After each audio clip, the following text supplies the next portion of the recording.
వరంగల్ నగరంలో రెచ్చిపోతున్న భూ కబ్జాదారులు అక్రమంగా అధికారులతో కుమ్మక్కై నకిలీ డాక్యుమెంట్లు సృష్టించి రిజిస్ట్రేషన్ చేసుకొని అసలు హక్కుదారులను బెదిరిస్తున్న వైనం. వరంగల్ మహానగరంలో అధికారులు ఎలా స్పందిస్తారు?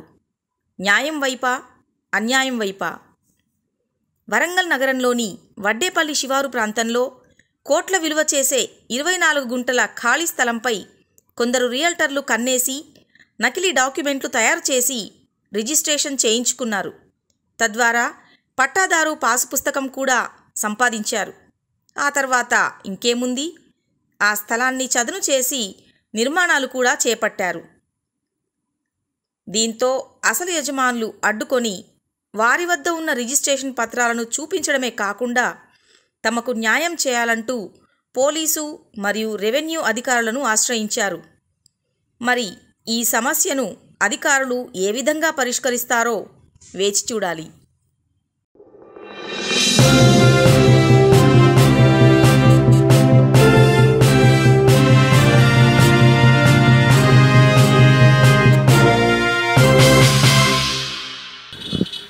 హన్మకొండ వరంగల్ జిల్లా మాది ఫిల్టర్పేట దగ్గర కొమ్మిటిపల్లి తండ దగ్గర మాది 24 గుంటల భూమి ఉన్నది.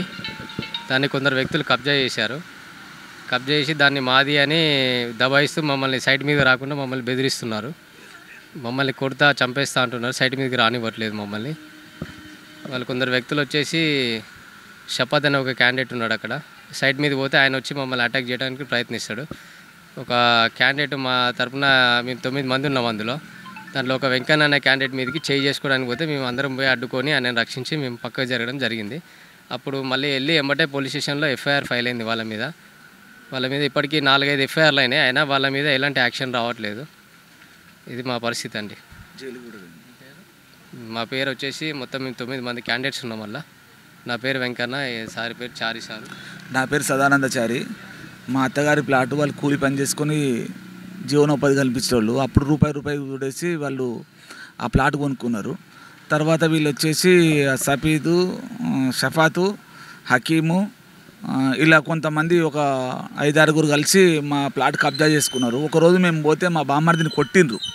మా బామ్మర్దిని కొట్టి భయభ్రాంతులకు గురి చేసిండ్రు ఎవరు రాకుండా ఉండడానికి. రంగనాథ్ సార్ సిపి గారు ఉన్నప్పుడు వాళ్ళ మీద కేసులు బుక్ అయినాయి. మీరు కట్టుకోమని అన్నారు. మేము కట్టుకునే పరిస్థితుల్లో లేము, కట్టుకునే స్తోమతలో లేవు. మేము అమ్ముకొని పిల్లల పెళ్ళిళ్ళు చేసుకోవాలన్న ఆలోచన మీద మేము ఉన్నాము. అయినా వాళ్ళు ఎటు పోయినా కానీ ఎప్పుడైతే కమిషనర్ గారు వెళ్ళిపోయినరో అప్పుడు మళ్ళీ చుట్టూ గోడ కట్టి, చుట్టూ కాంపౌండ్ కట్టి, గోడ కట్టి మళ్ళీ మమ్మల్ని భయభ్రాంతులకు గురి చేసుకుంటూ వచ్చే నువ్వు ఎవరిరా, నీకు ఎక్కడ జాగ ఎక్కడ తెచ్చాలి, నాకు రిజిస్ట్రేషన్ ఉన్నది, అది ఉన్నది, ఇది ఉన్నది అని చెప్పి మమ్మల్ని బెదిరిస్తున్నారు. వాళ్ళు ఒక రాత్రి 12 గంటల దానికి అక్కడ మందాకుంటూ వండుకుంటూ మమ్మల్ని భయభ్రాంతులకు గురి చేస్తున్నారు. కావున దయామయులైన తమరు మమ్ములను కాపాడి మా ప్లాట్లు మాకు ఇప్పించగలరని మా యొక్క మనవి. నేను సిమెంట్ ఖాళీ సంచుల బేరం చేసి అది కొనుక్కున్నా. 2004లో కొనుక్కున్నది. ఎప్పుడు పోయినా కానీ వాళ్ళు నన్ను భయపెట్టడం జరుగుతుంది. అక్కడ పోతే చంపేస్తా అన్నారు. అంతకుముందు నేను వదిలేసి ఊకున్నాక మన ఇంకా నాయని వాళ్ళకి చెప్పడం జరిగినాక తర్వాత అందరం ఒక్కటైనాం. అవి పోతే కూడా మళ్ళీ కాంపౌండ్ లేపుతున్నారు. అత్తే చంపేస్తాం, బేరిస్తా అని అంటున్నారు. అది విషయం. నా ప్లాటు నాకు కావాలి. నాకు ఇచ్చినాం, సార్కి ఇచ్చాము, సిపి సార్కి ఇచ్చినాం. ఎఫ్ఐఆర్ అయింది వాళ్ళ మీద. కమిషనర్ సార్ దగ్గర కూడా పోయినా. సిపి సార్ మీకే అయితే అని చెప్పేశాడు. 4 సార్లు ఎఫ్ఐఆర్ అయింది వాళ్ళ మీద. అయినా వాళ్ళు ఎవరు పట్టించుకుంటలేరండి. మేము పేద కుటుంబంలో పుట్టినాం. సిమెంట్ సంచులు ఇంటింటికి తిరిగి కొన్ని బేరం చేసుకొని కొనుక్కున్నాం సార్.